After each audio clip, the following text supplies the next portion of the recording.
Wardhannapet municipality ఎన్నికల్లో Wardhannapet municipality మూడో ward కౌన్సిలర్గా కాంగ్రెస్ అభ్యర్థి ఎండి అఫ్సర్ గారికి ఎంఆర్పిఎస్, ఆర్ఎస్పి, ప్రజా సంఘాల మద్దతు ప్రకటించడం కాకుండా ఎన్నికల ప్రచారంలో కూడా ఇల్లులను ప్రచారం చేస్తున్నాం.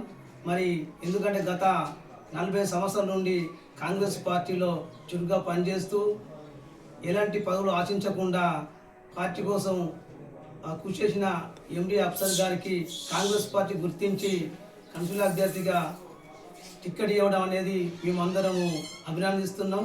అంతేకాదు మరి అది ఎవరికి కష్టం వచ్చినా కూడా అఫ్సర్ గారు అందరికీ దగ్గరుండి ఆయన తనకు అందిన సాయం అందించేవారు. దాంతోపాటు వర్ధన్నపేటలో ఉన్న సమస్యలను తెలుసుకొని ప్రజల పక్షాన పోరాటం చేసి ప్రజల సమస్యలు పరిష్కరించిన ఎండి అఫ్సర్ గారి చేతి గుర్తుగా అది ఓటు వేయాల్సిందిగా 3వ వార్డు అన్ని వర్గాల ప్రజలకు మేము అది ఎంఆర్పిఎస్, ఆర్ఎస్పి, ప్రజా సంఘాల ఆధ్వర్యంలో అన్ని వర్గాల ప్రజలకు మేము అది విజ్ఞప్తి చేస్తున్నాం. నా పేరు ఉలం దాస్ కుమార్. నేను రెవల్యూషన్ సోషల్ పార్టీ జిల్లా కార్యదర్శిని.